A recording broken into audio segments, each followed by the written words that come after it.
नमस्कार साथियों। बहुत सारी परेशानियां ये आ रही हैं कि मुझे याद नहीं रहता है कि भारत का पहला गवर्नर जनरल कौन है, भारत का पहला गवर्नर कौन है, बंगाल का पहला गवर्नर कौन, बंगाल का पहला गवर्नर जनरल कौन, भारत का अंतिम गवर्नर जनरल कौन, फिर स्वतंत्र भारत का पहला गवर्नर जनरल कौन, फिर स्वतंत्र भारत का पहला भारतीय गवर्नर जनरल कौन, और ब्ला ब्ला करके बिल्कुल खोपड़ी पक जाती है, याद नहीं रहता है। लेकिन ये 10 मिनट का वीडियो आपको ये सारे कंफ्यूजन से दूर कर देगा, इस बात की मैं जिम्मेदारी लेता हूं।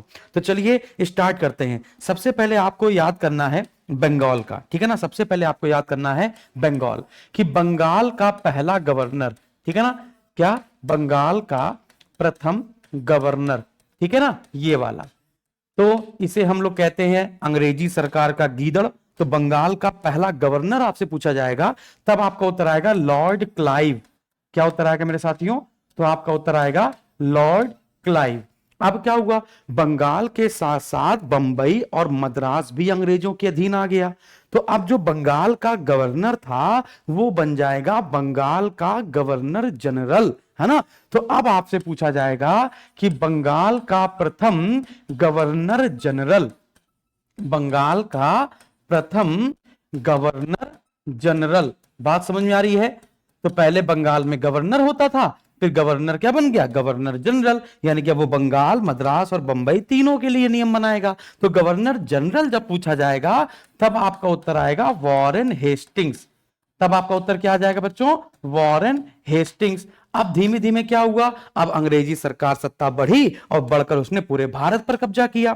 तो अब जो बंगाल का प्रथम गवर्नर जनरल है, अब यहां पे अगला क्वेश्चन है, बंगाल से 2 क्वेश्चन, कि बंगाल का पहला गवर्नर और बंगाल का पहला गवर्नर जनरल। अब पूरे संपूर्ण भारत पर कब्जा।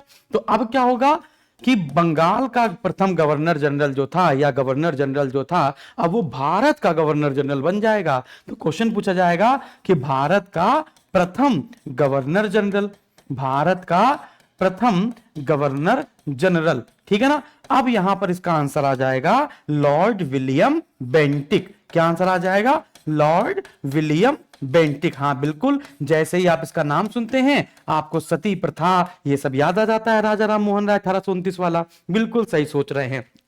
अब देखिएगा, अब क्या हुआ कि सब कुछ सही चल रहा था, लेकिन जो कंपनी थी ईस्ट इंडिया कंपनी, उसने इतनी जाति करी कि ब्रिटिश सरकार भी परेशान हो गई। यानी कि जो कंपनी थी ईस्ट इंडिया कंपनी, वो भारत को लूट रही थी और ब्रिटिश सरकार से कह रही थी, सम्राट से कह रही थी, भारत में इन्वेस्ट करने का कोई फायदा नहीं हुआ, बहुत नुकसान में हो गए हैं। तो ईस्ट इंडिया कंपनी ने ब्रिटिश सरकार से भी लोन मांग लिया कि हमको पैसा चाहिए। अब सरकार सोची बड़े परेशानी वाली बात है यार, ये तो भारत जैसा देश, समृद्ध देश, और ये कंपनी कह रही है कि हमको और पैसा दो। तो ईस्ट इंडिया कंपनी हम भारत वालों को भी लूट रही थी और साथ ही साथ वो ब्रिटिश सरकार को भी लूट रही थी। फिर ब्रिटिश सरकार ने सोचा अब ईस्ट इंडिया कंपनी को खत्म करना पड़ेगा। फिर धीमे धीमे उसने हस्तक्षेप करना शुरू किया और रिजल्ट आया 1857 की क्रांति।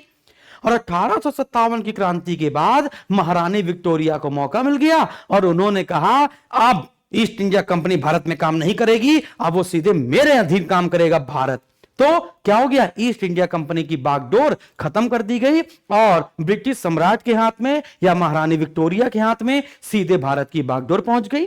अरे हाँ कि ना। और जो गवर्नर जनरल था वो एक मामूली सा वायसराय बनकर रह गया। समझ में आ गया? तो 1857 के बाद 1858 में ये सब काम हुआ। तो अब गवर्नर जनरल का पद समाप्त हो जाएगा और क्या आ जाएगा कि भारत का प्रथम वायसराय, है ना, भारत का प्रथम वायसराय। अब एक बात बताओ कि 1857 की क्रांति किसके समय हुई थी? तो आप कहेंगे सर लॉर्ड कैनिंग के समय हुई थी। तो कैनिंग ही क्या हो जाएगा, भारत का अंतिम गवर्नर जनरल। क्योंकि भाई कैनिंग के समय क्रांति हुई थी ना, तो अंतिम गवर्नर जनरल भारत का लॉर्ड कैनिंग। और इसी लॉर्ड कैनिंग के समय महारानी विक्टोरिया ने कह दिया कि अब governor general now become viceroy. तो यहां पे 2 क्वेश्चन आपसे पूछे जा सकते हैं कि भारत का प्रथम वायसराय या फिर भारत का अंतिम गवर्नर जनरल। भारत का अंतिम गवर्नर जनरल। समझ में आ गया? इन दोनों का ही सेम आंसर है। ये भी आंसर है लॉर्ड कैनिंग बच्चों, इसका आंसर भी क्या हो जाएगा, लॉर्ड कैनिंग, और इसका भी आंसर क्या हो जाएगा, लॉर्ड कैनिंग। ठीक है ना।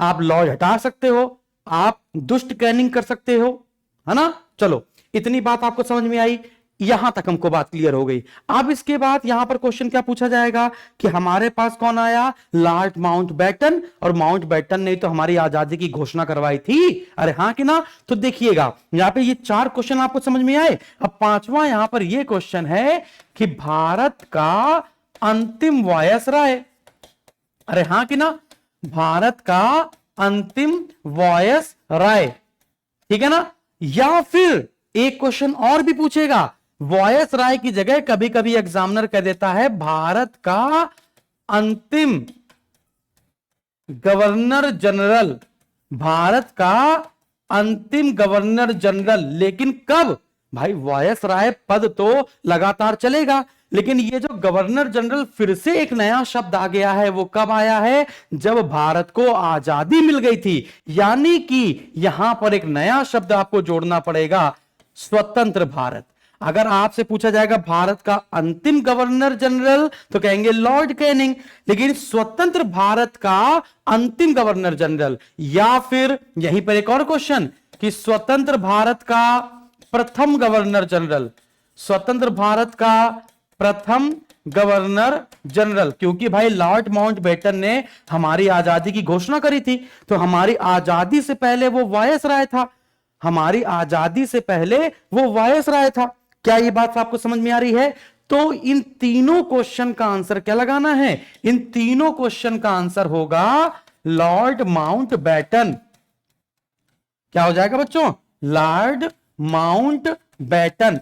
क्लियर है। अब देखो एक और घुमावदार प्रश्न पूछा जाएगा, क्या कि स्वतंत्र भारत का, जब लॉर्ड माउंटबेटन वापस लंदन चला गया तो फिर गवर्नर जनरल कौन बना।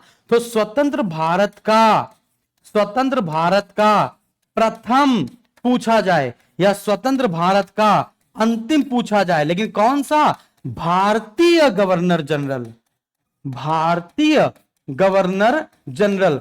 समझ में आ गया। तो यहां पे शब्द क्या जुड़ गया है, भारतीय। तो हमारे यहां सिर्फ एक ही व्यक्ति था जो माउंटबेटन के बाद गवर्नर जनरल बना, वही पहला और वही अंतिम भारतीय गवर्नर जनरल रहेगा। कौन, चक्रवर्ती राजगोपालाचारी, सी राजगोपालाचारी। क्या ये बात समझ में आई। और इनको कहते हैं राजा जी। तो राजा जी की उपाधि किसको दी जाती है, चक्रवर्ती राजगोपालाचारी को। हाँ वही राजा जी जिसका बाजा बाजी की ना। ठीक है। तो क्या ये बात आपको समझ में आई। तो ये 6 क्वेश्चन ऐसे थे जो हो सकता है आपको कंफ्यूज करते हो, है ना। जो नया विद्यार्थी हो उसको तो बहुत ही कंफ्यूज करते हैं, लेकिन अब इस ट्रिक के बाद, इस तरीके के बाद आपको चीजें परेशान नहीं करेंगी, इस बात की मैं जिम्मेदारी लेता हूं।